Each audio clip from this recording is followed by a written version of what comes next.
ایک دعا فرعون کی بیوی کی دعا قرآن کریم میں محفوظ فرمائی ہے، وہ یہ ہے رب ابن لی عندک ضرب اللہ مثلا للذین آمنوا امرأۃ فرعون اذ قالت رب ابن لی عندک بیتا فی الجنہ ونجنی من فرعون وعملہ ونجنی من القوم الظالمین وضرب اللہ مثلا للذین آمنوا، اور اللہ تعالیٰ نے مومن بندوں کے لیے ایک یہ بھی مثال بیان فرمائی ہے کہ وہ بعض پہلوؤں سے فرعون کی بیوی کی طرح ہوتے ہیں۔ امرأۃ نوح، کس پہلو سے؟ اذ قالت رب ابن لی عندک، اس پہلو سے کہ جب اس نے اپنے آپ کو مغلوب اور مجبور دیکھ کر اور ایک فاسق و فاجر بادشاہ کے ہاتھوں بے بس پاتے ہوئے یہ عرض کیا کہ رب ابن لی عندک بیتن، اے خدا مجھے تو اپنے پاس گھر عطا کر۔ یہاں فرعون کے گھر میں بے بسنے والی ایک مجبور عورت ہے، اس کا اور کوئی اپنا گھر نہیں۔ کتنی دردناک دعا ہے۔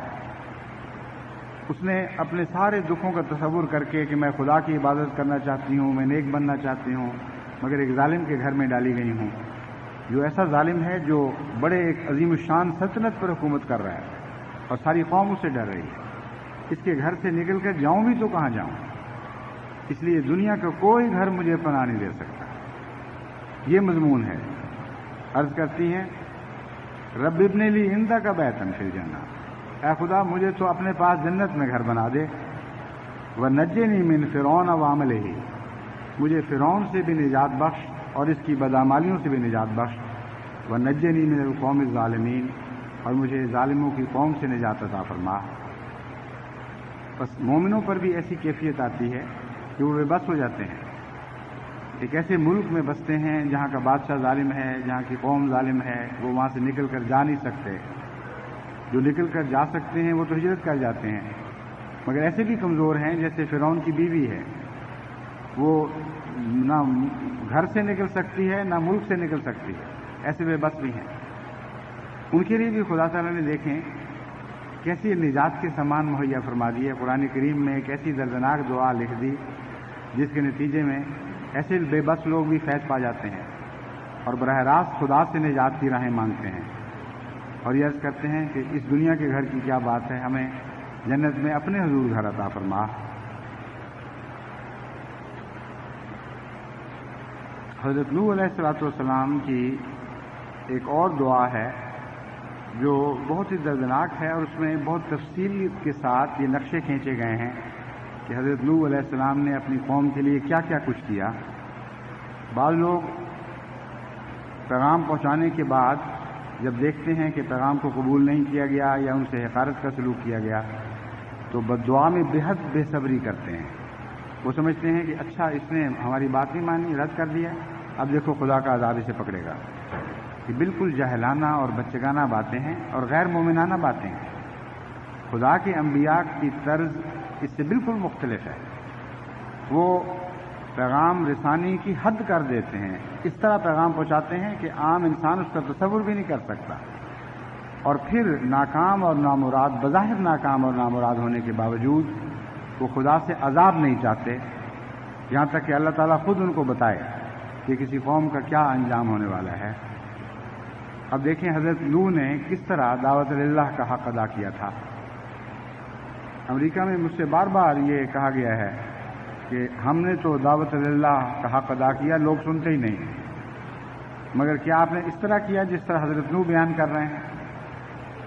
قال رب انی دعوت قومی لیلا و نہارا، عرض کیا اے میرے رب میں نے تو اپنی قوم کو دن کو بھی پکارا اور رات کو بھی پکارا، فلم یزدہم دعائی الا فرارا، اور میری پکار نے ان کو مجھ سے متنفر ہونے کے سوا اور کچھ نہ دیا، وہ مجھ سے اور زیادہ بھاگنے لگے۔ وَإِنِّي كُلَّمَا دَعَوْتُهُمْ لِتَغْفِرَ لَهُمْ جَعَلُوا أَصَابِعَهُمْ فِي آذَانِهِمْ وَاسْتَغْشَوْا ثِيَابَهُمْ وَأَصَرُّوا وَاسْتَكْبَرُوا اسْتِكْبَارًا، کہ اے میرے خدا جب بھی میں نے ان کو بلایا تاکہ تو انہیں بخش دے، اپنی خاطر نہیں بلکہ اس لیے کہ وہ تیری بخشش حاصل کریں۔ جعلوا اصابعهم فی آذانہم، انہوں نے اپنے کانوں میں انگلیاں دیں، واستغشوا ثیابہم، اور اپنے سروں پر کپڑے لپیٹ لیے، اپنے کانوں پر کپڑے لپیٹ لیے، وَأَصَرُّوا وَاسْتَكْبَرُوا اسْتِكْبَارًا، اور انہوں نے ضد کی کہ ہم ہرگز نہیں مانیں گے، اور بہت بڑے تکبر سے کام لیا ہے۔ لیکن اس کے باوجود میں ان سے مایوس نہیں ہوا، میں انہیں تیری راہوں کی طرف بلاتا رہا۔ جس طرح مجھے خیال گزرا کہ شاید اس طرح یہ لوگ مان جائیں، میں ویسے ہی طریق اختیار کرتا چلا گیا۔ یہ سننے کے بعد انسان سوچ بھی نہیں سکتا کہ اب اس کے بعد کوئی دعوت کی راہ باقی رہی ہوگی۔ آپ کے ساتھ کوئی ایسا سلوک کرے کہ کانوں میں انگلیاں ڈالیں، سر پہ منہ پہ کپڑے لپیٹے اور بار بار ضد اور تکبر سے کہے کہ جاؤ جو کرنا ہے کر لو، میں ہرگز تمہاری بات نہیں سنوں گا، تو آپ کہیں گے ہر راہ ختم ہو گئی ہے۔ مگر حضرت نوح اس ذکر کو جاری رکھتے ہیں، کہتے ہیں ثم انی دعوتہم جہارا، پھر مجھے خیال آیا کہ بعض دفعہ کھلے کھلے اعلانوں سے بعض لوگ سن لیتے ہیں، مخفی باتوں سے نہیں سنتے، تو میں نے بازاروں میں نکل کر بلند آواز سے لوگوں کو بلانا شروع کیا۔ ثم انی اعلنت لہم، پس میں نے خوب کھول کھول کر اعلان کر کے ان کو بلایا، واسررت لہم اسرارا، اور میں نے مخفی طور پر اشاروں کے نائوں سے بھی ان کو پکارا کہ آؤ خدا کی طرف آ جاؤ۔ فقلت استغفروا ربکم انہ کان غفارا، اور میں ان کو بتاتا چلا گیا کہ تمہارا رب بہت ہی مہربان ہے، بہت ہی بخشش کرنے والا ہے، اس سے بخشش مانگو تاکہ تم بخشے جاؤ۔ یرسل السماء علیکم مدرارا، وہ تم پر نعمتوں کی بارشیں برسا دے گا۔ وَيُمْدِدْكُمْ بِأَمْوَالٍ وَبَنِينَ وَيَجْعَلْ لَكُمْ جَنَّاتٍ وَيَجْعَلْ لَكُمْ أَنْهَارًا، اور وہ تمہارے لیے تمہارے اموال میں برکت دے گا اور تمہاری اولادوں میں برکت دے گا، اور تمہیں وہ ہمیشگی کے باغات عطا فرمائے گا۔ وَيَجْعَلْ لَكُمْ أَنْهَارًا، اور تمہارے لیے نہریں جاری فرمائے گا۔ مَا لَكُمْ لَا تَرْجُونَ لِلَّهِ وَقَارًا، تمہیں کیا ہو گیا ہے کہ تم خدا کی طرف حکمت کی باتیں منسوب نہیں کر رہے؟ وَقَدْ خَلَقَكُمْ أَطْوَارًا، اور میں نے ان کو ان کا ماضی یاد دلایا اور ان کو بتایا کہ دیکھو خدا نے تمہیں اس مقام تک پہنچانے سے پہلے کن کن ادوار سے گزارا، کیسے کیسے طبقات سے گزرتے ہوئے تم ترقی کرتے آخر انسان کے مقام تک پہنچے ہو۔ ثم الم تروا کیف خلق اللہ سبع سماوات طباقا، پھر انسانی زندگی سے پہلے کی طرف نگاہ ڈالو، کیا تم نہیں دیکھتے کہ خدا نے زمین و آسمان کو کس طرح طبقہ بہ طبقہ دور بدور پیدا فرمایا۔ وجعل القمر فیہن نورا وجعل الشمس سراجا، اور اس نے آسمانوں میں چاند کے لیے نور رکھ دیا جو ٹھنڈی چاندنی تمہارے لیے لے کر آتا ہے۔ وجعل الشمس سراجا، اور تمہارے لیے چمکتا وہ سورج بنایا۔ واللہ انبتکم من الارض نباتا، اور اللہ تعالیٰ نے نباتات کی طرح تمہیں زمین سے اٹھایا ہے اور تمہاری رفتہ رفتہ پرورش فرمائی ہے۔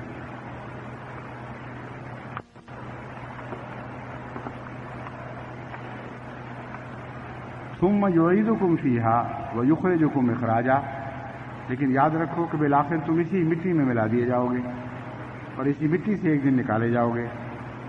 واللہ جعل لکم الارض بساطا، اور تمہارا خدا وہ ہے جس نے زمین کو تمہارے لیے بچھونے کی طرح بچھا دیا ہے۔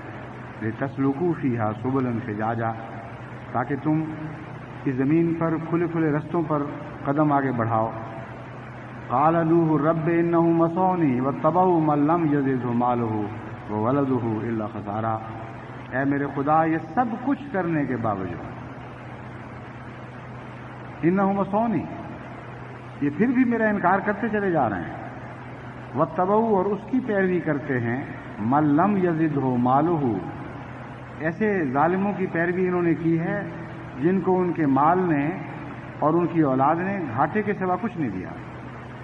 یعنی ایسے دنیا والے امیروں کی پیروی کرتے ہیں، ایسی طاقتور قوموں کے پیچھے لگ گئے ہیں جن کے متعلق یہ دیکھ رہے ہیں کہ آخر ان کا قدم گھاٹے کی طرف اور نقصان کی طرف ہے۔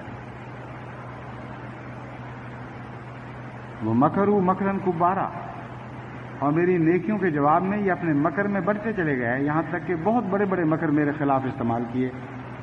وقالوا لا تذرن آلہتکم ولا تذرن ودا ولا سواع ولا یغوث ویعوق ونسرا، اور ان کے لیڈروں نے ان میں بار بار اعلان کیے کہ ہرگز تم نے اپنے معبودوں کو نہیں چھوڑنا، نہ تم ود کو چھوڑو گے، نہ سواع کو چھوڑو گے، نہ یغوث کو چھوڑو گے، نہ نصر کو چھوڑو گے۔ وقد اضلوا کثیرا، اور انہوں نے بہت لوگوں کو گمراہ کر دیا ہے۔ ولا تزد الظالمین الا ضلالا، اور تو نہیں بڑھاتا لوگوں کو، ان لوگوں کو جو گمراہ ہو گئے ہیں، مگر گمراہی میں ہی۔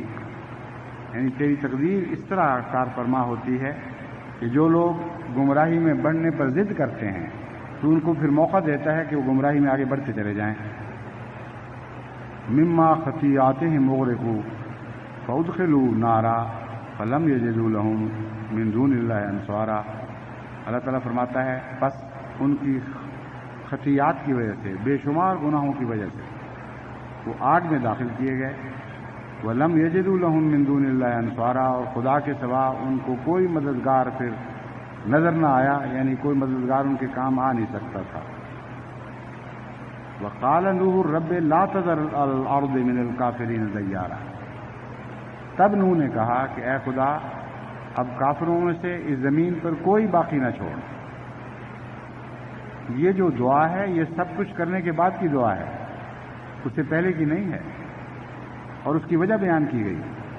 انکا ان تذرہم یضلوا عبادک ولا یلدوا الا فاجرا کفارا، کہ اب اس قوم کی حالت ایسی ہو چکی ہے کہ اگر ان کو تو زمین پر باقی چھوڑے گا تو یہ سوائے گمراہی پھیلانے کے، سوائے بدیاں پھیلانے کے اور کوئی کام نہیں کریں گے، اور ایسے بچے جنیں گے جو گمراہی میں بڑھتے چلے جائیں گے۔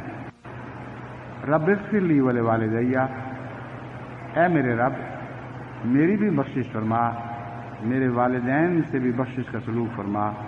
ولمن دخل بیتی مومنا، اور ہر اس شخص کو بھی بخش دے جو میرے گھر میں ایمان لاتے ہوئے داخل ہو۔ للمومنین والمومنات، سب مومنوں کو بخش اور سب مومنات کو بخش۔ ولا تزد الظالمین الا تبارا، اور دشمنوں کو سوائے ہلاکت کی اور کچھ نصیب نہ ہو۔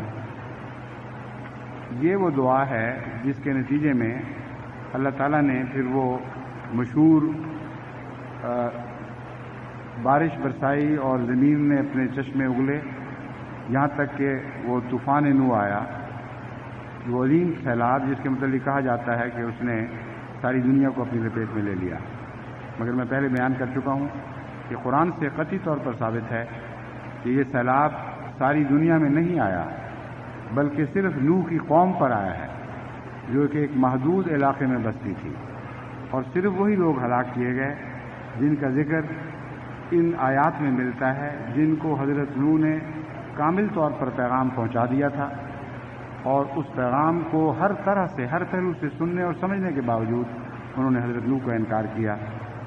یہاں ایک خاص مسئلہ بھی حل ہو جاتا ہے۔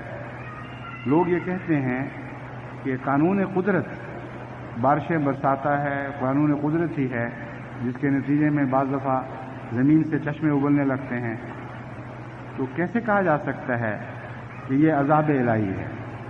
اور کیا خدا تعالیٰ اپنے قانون کو تبدیل کر کے خصوصیت کے ساتھ نئے قانون جاری فرماتا ہے؟ حضرت نوح کی اس تبلیغ میں اس مسئلے کا حل ملتا ہے۔ حضرت نوح نے یہ کہا یرسل السماء علیکم مدرارا، کہ تم پر خدا کثرت سے بارشیں نازل فرمائے گا۔ یعنی بارشوں کا نازل ہونا معلوم ہوتا ہے مقدر تھا، اور غیر معمولی طور پر بارشوں کا اس علاقے میں برسنا پہلے سے ہی مقدر ہو چکا تھا اور اس کی تیاریاں ہو چکی تھیں، لیکن ساتھ ہی بتایا کہ یہ بارشیں ہلاکت کی نہیں ہوں گی۔ قانون قدرت تو ہے، مگر اللہ تعالیٰ جس طرح چاہے قانون قدرت کو استعمال فرماتا ہے۔ وہ بارشیں نازل فرمائے گا کس لیے؟ یمددکم باموال و بنینا، وہ بارشیں تمہارے لیے کثرت اموال کا موجب بنے گی اور کثرت اولاد کا موجب بنے گی، اور تمہارے لیے ہمیشہ کے جاری رہنے والی ہمیشہ کی جاری رہنے والے نہریں پیچھے چھوڑ جائیں گی۔ بس قانون قدرت کو کس طرح استعمال کیا جاتا ہے یہ سوال ہے۔ بارشوں نے تو آنا تھا، وہ تو پہلے سے ہی بخارات کی صورت میں اٹھ کر کہیں اکٹھی ہو چکی تھی، لیکن کس طرح برسیں گی، اکٹھی برسیں گی، ٹھہر ٹھہر کر برسیں گی، فائدہ پیچھے چھوڑ کے جائیں گی یا نقصان پیچھے چھوڑ کے جائیں گی، یہ فیصلے انسان کے اعمال نے کرنے تھے۔ بس ایسا ہی ہوا، دیکھیے بارشیں آئیں لیکن اور رنگ میں آئیں، بجائے فائدہ پہنچانے کے لیے ہمیشہ کے لیے اس قوم کا نشان مٹا گئیں۔